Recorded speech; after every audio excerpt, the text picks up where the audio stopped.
We are indeed privileged this morning to hear God's word from our brother. He is Reverend Dr. Subo Nungsang Jamir, lecturer from the Kolkata Bible College. We are really thankful to you for accepting our request to come and share God's word with us this morning. So I request all of us to be open-minded and be ready to receive God's word as our Reverend Nungsang comes and share God's word. Please come and take your time. Morning. I bring loving greetings to each one of us in the name of Jesus, our Lord and Savior. It is so good and so encouraging for us to be in the presence of the Lord. And let us give thanks to God for bringing us together to spend time studying and learning His words. I am grateful to our pastor, Pastor Johnson, for giving me this privilege. Scripture lesson for us to study this morning is from Ephesians chapter 1, verses 3 to 14, which we have heard from our brother Garup. So basing on the scripture lesson we have heard, I want all of us to spend some time learning together on the title, God's Great Blessings for Our Lives. God's great blessings for our life. Shall we look to God in prayer? Loving Lord, what a great joy and blessing for us to be in your presence. We thank you and praise you for giving us another Lord's Day, where we all can come together to worship you and also, Lord, to take rest for our bodily health.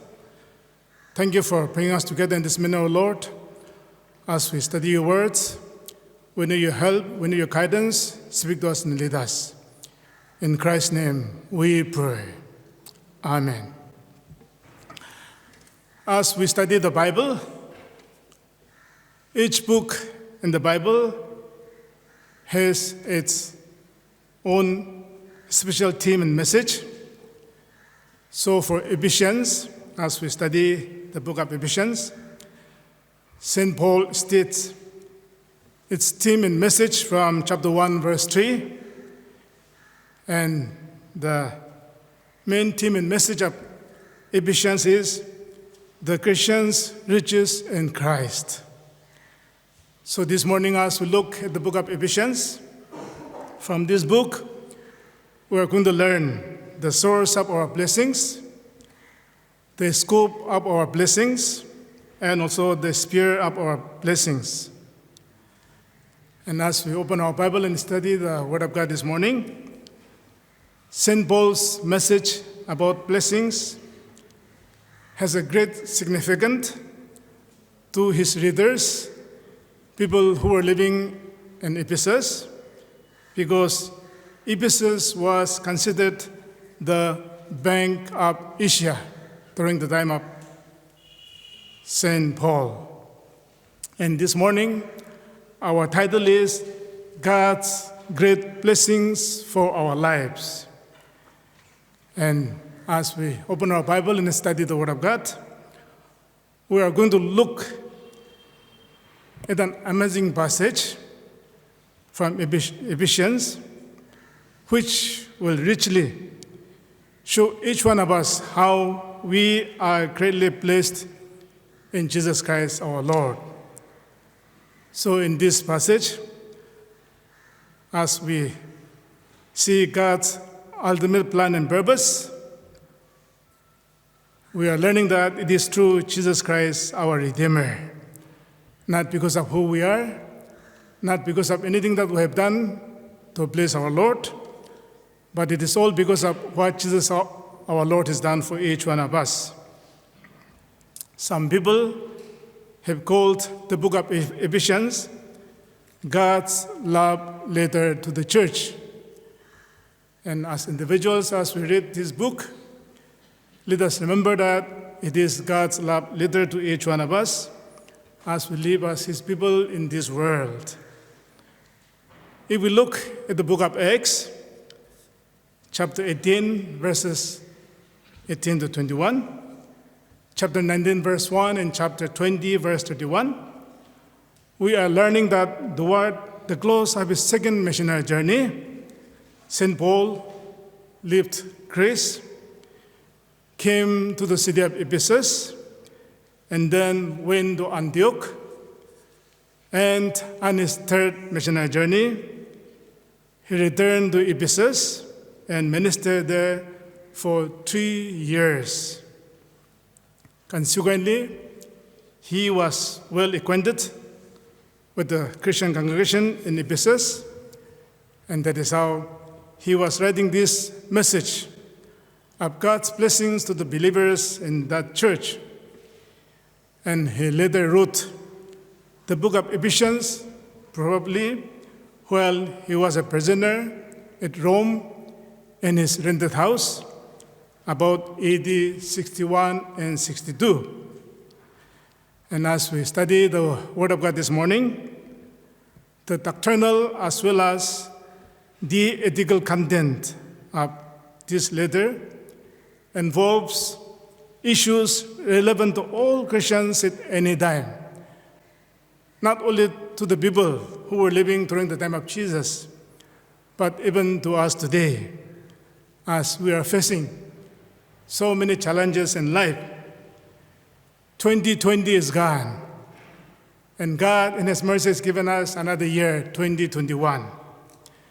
Yes, during 2020, we all were struggling with so many issues in life, but God was so good to each one of us, meeting all our needs, giving us good health, and helping us in all that we do in our life. And here we are in 2021.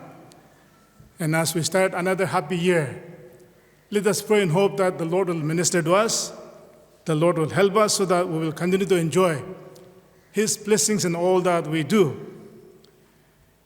As we start another happy year, let us remember to seek God's face, turn away from our wicked ways, and continue to study His Word so that God will speak to us.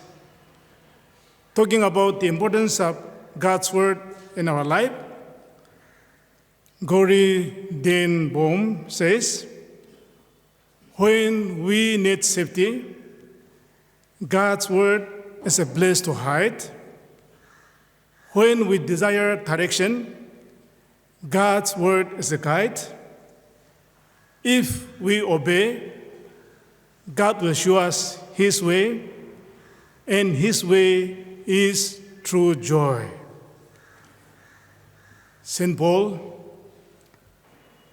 was writing this message of God's blessings to God's people who were struggling with so many practical problems in life. It was written to explain some of the great theme and doctrine of Christianity. So in this passage, as we study together, St. Paul makes a beautiful statement about the amazing spiritual blessings that the love and grace of our God makes possible for each one of us to receive. St. Paul tells us that God has done great things for each one of us. He has a plan for us in Christ Jesus. He makes provision for us in Christ. He fulfills a purpose for us in Christ. And He gives a promise for us in Christ Jesus. So this morning, as we look at Ephesians chapter 1, starting from verse 3 till verse 14, it is so interesting for us to know how God is blessing us in many, many ways. So from verses 3 to 6, he talks about what God, our Father, has done for each one of us. So here we see the work of the Father, telling we are chosen by the Father who is in heaven. Verses 7 to 12, here he talks about what God is doing among us in our lives. So here we have the work of God the Son, Jesus Christ our Lord, who came to this world in the fullness of time, so that we will experience God's presence in our lives and our midst, and that is why we call Him Emmanuel. We are redeemed by the Son, Jesus Christ our Lord. Looking at verses 13 and 14, here he is telling us what God is doing and he will do for each one of us. So as we look at verses 13 and 14, here we have the work of God, the Holy Spirit. And here St. Paul is telling us that we as children of God, we are sealed by the Holy Spirit.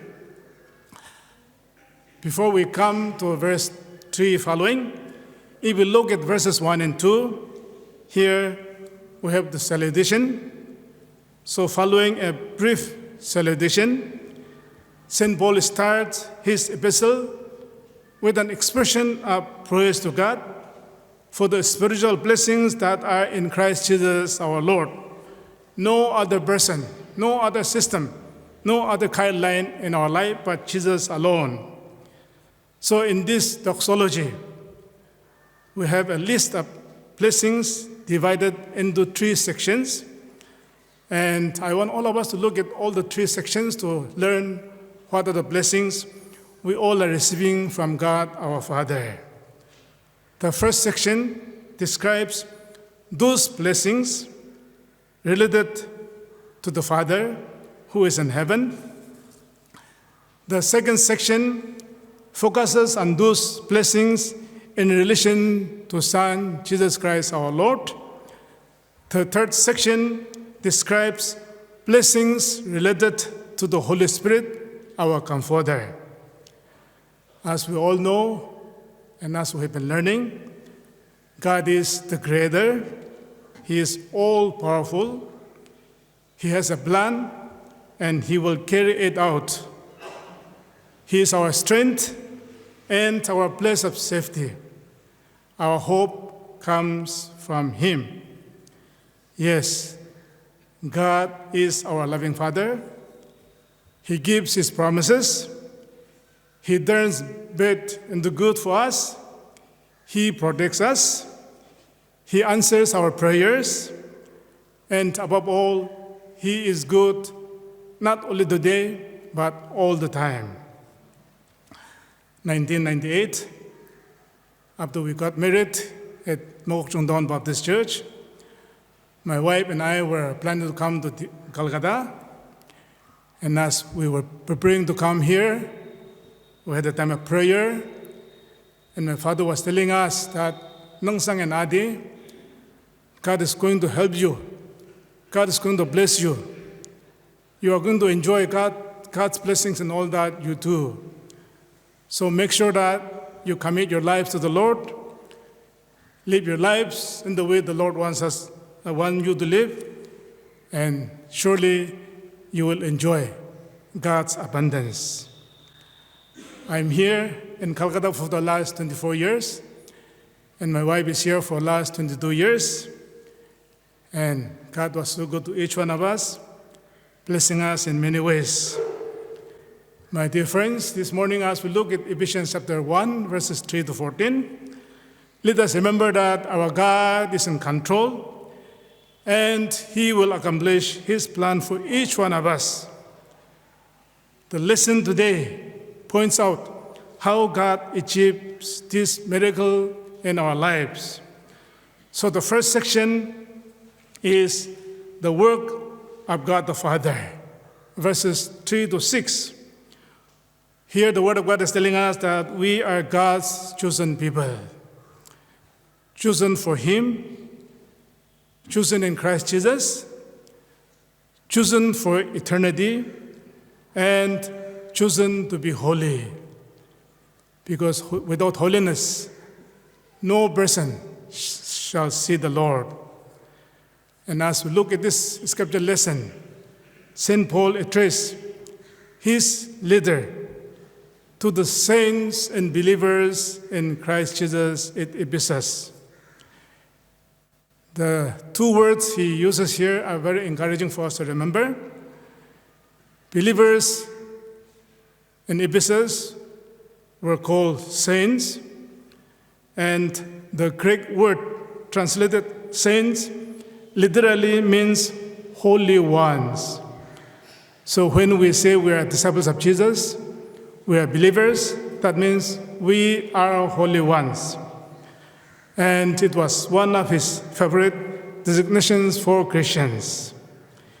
As we study the Word of God, Ephesians Christians were those who have been cleansed by Christ's blood, renewed by the Holy Spirit, separated from the world, and consecrated to live for God alone. What about us? Are we also living holy life? Are we considered by God as holy ones? The Greek word translated believers might also be translated faithful ones. The faithful are those who have exercised faith in their personal lives. First, they belong to God, and second, they live in Christ Jesus.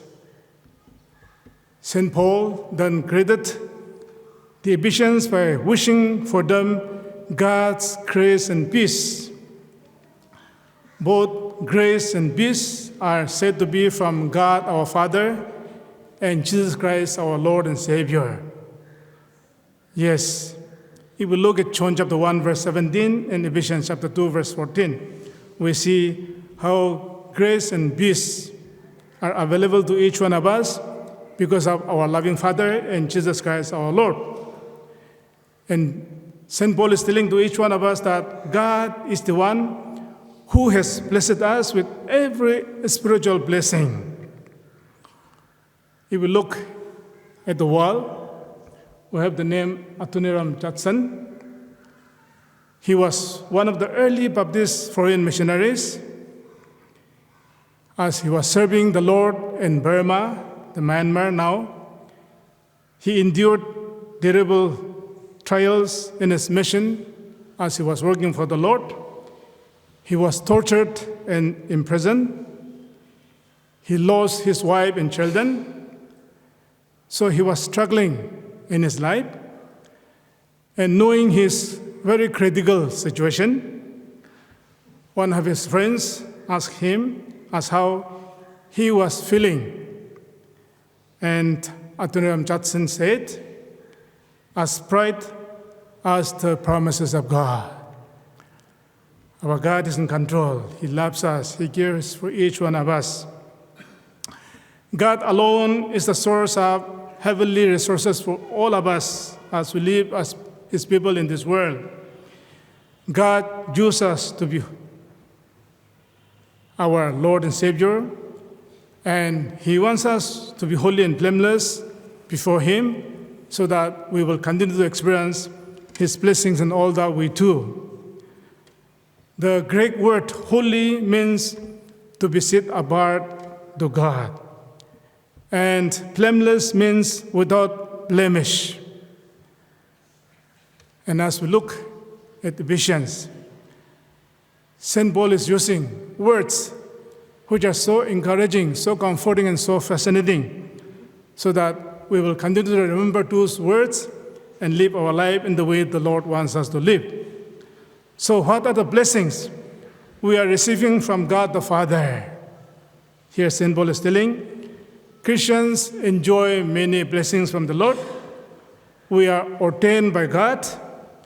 We are accepted by God. God, our loving Lord, chose us in Christ Jesus before the foundation of the world. He adopted each one of us as His sons and daughters so that Jesus, our Lord, can have many family members in the great family of God. And God, our loving Lord, made us acceptable in Christ Jesus. Now coming to the second section, verses 7 to 12. Here he talks about the Word of God the Son. Here St. Paul is telling us that we are God's redeemed people. We are redeemed by the Son, who is no other than Jesus Christ our Lord. The church is a redeemed community. We are redeemed at great cost because Jesus gave His life to redeem us. Yes, redemption is one of the great words in the Bible. Redemption brings many benefits to us: deliverance, forgiveness, knowledge, unity, inheritance, and so many other good things in life. Let us remember that redemption is an act of God's grace alone. Redemption is an act of God's perfect will in our lives. Redemption is an act which costs much, because Jesus our Lord came to this world in the fullness of time to give his life so that we all can enjoy God's blessings. So we call Emmanuel, God is with us. Yes, redemption is an act which brings glory to our living Lord. In Ephesians chapter 1, verse 7, we read, "In him we have redemption through his blood, the forgiveness of our trespasses, according to the riches of his grace." As we look at the book of Ephesians, this morning we are learning that in redemption, the remarkable transformation takes place. Here, the attitude of God toward us is changed. We are never the same again. We have experienced newness of life because of the redemption the Lord has granted to us through Jesus our Lord. So, as we have been learning, starting from the book of Genesis, there was hostility between us and God because we have offended him by breaking his law. So the Bible is telling us that we were ungodly, we were sinners, we were enemies of God, we were aliens, we were without strength, and also we were without hope. But here, because of our loving Lord, we have experienced liberation. We experience freedom. So we are no longer God's enemies. So thanking God for giving him good life, St. Patrick had this prayer. He says, "God be in my head and in my understanding. God be in my eyes and in my looking. God be in my mouth and in my speaking. God be in my heart and in my thinking. God be in mine end and at my departing." What a living testimony. What a life of commitment and dedication. Let us remember that our God is not a stingy, miserable spendthrift who reluctantly parcels out his grace to each one of us. No, this is not right. St. Paul said that God lavished his grace on us with all wisdom and understanding. He loves us, he cares for us, and he is always working so hard to make us worthy before him. Yes, here St. Paul is telling us that God willingly made known his will, his plan in Christ Jesus our Lord. God's will is to bring everything together in the Messiah. Not only has God revealed to us his will, he also has made us his inheritance. And this is so encouraging. This is so great. We are belonging to the great family of Jesus Christ our Lord. So once again, St. Paul stressed God's sovereign, eternal choice of us. So what are the lessons? What are the blessings we are receiving from God the Son? Here St. Paul is telling, God has redeemed us. God has forgiven us. God has revealed his will to each one of us. And God has given us an inheritance. Yes, let us keep trusting in the Lord and commit our lives to him so that we continue to enjoy all the blessings he is willing to give to us. The third section, starting from verses 13 and 14, here he talks about the work of God, the Holy Spirit, our Comforter. We are God's secured people. This is what St. Paul is telling us. Our bank account, bank balance is not the security that we have, not the education, not the background, not the status that we are enjoying in the society is not our security. But our security comes from the Lord, and we experience this security when we commit our lives to live in the Lord's direction. Here, St. Paul is telling us this morning to each one of us that God secures us through the Holy Spirit's redemptive work. God, the Holy Spirit, quickens each one of us. God, the Holy Spirit, seals us. God, the Holy Spirit, owns each of our life for His glory. God, the Holy Spirit, secures us. As we study this passage, let us remember that the Lord is our refuge. The Lord is our portion. The Lord is our strength. Yes, let us keep remembering that God preserves us. And we as people of God, we need to place our trust in God alone. No other way. Jesus alone is the way, the truth, and the life. So here in this scripture lesson, St. Paul said that believers are sealed in Christ Jesus with the promised Holy Spirit. And the purpose for a seal is threefold. First, to prove ownership. Second, to render safekeeping. Third, to establish authenticity.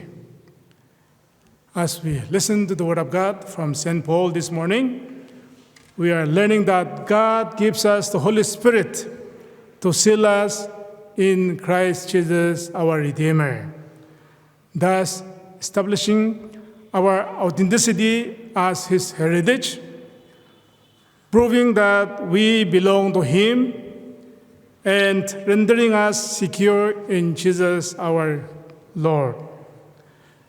As we look at the scripture verses, let us continue to keep in mind that the presence of the Holy Spirit in our lives is God's deposit, assuring our inheritance. We belong to the great kingdom of God. We are members of heaven. The Holy Spirit is God's pledge to accomplish all His promises to us regarding our redemption, the eternal life that the Lord wants us to enjoy. And God is telling us to walk in the newness of life so that we will continue to experience God's goodness in all that we do. Yes, this morning, as we look at Ephesians chapter 1, starting from verse 3 till verse 14, let us remind ourselves that God is administering His plan for us, fulfilling His promises, and completing His purpose. When we understand that God is the one who works out everything in agreement with the decision of His will, as we see in verse 11, we as people of God can trust Him every detail of our lives, praise Him for His plan and purpose, and live holy lives in an unholy world. We are living in a world where we face so many difficult situations, but God is in control. He knows us, He loves us. So what are the blessings we are getting from God the Holy Spirit? Here St. Paul is telling us that the Holy Spirit is our seal. We are sealed with the Holy Spirit of promise. And this is so encouraging and challenging for us. The Holy Spirit is our guarantee, the guarantee of our inheritance, the guarantee until the final redemption, the day Jesus our Lord is going to come to this world to take us to heaven to be with Him forever and ever. And this is going to take place so that we as people of God can praise and glorify His name. As we listen to the Word of God this morning, here St. Paul is reminding us that God has sealed each one of us by the Holy Spirit, who is the pledge of our inheritance. So to enjoy God's blessings in our lives, here God is also telling us to fulfill certain conditions in our personal life as we live as people of God. So what are the conditions that we need to fulfill in our life? Here God is telling us that we must seek His face, turn away from our wicked ways, and pray to Him. Trusting in the Lord, committing our ways to the Lord, resting in the Lord, and wait patiently for Him to act for us, surrendering to the will of God in all that we do, separating ourselves from the world and all known sin in our lives.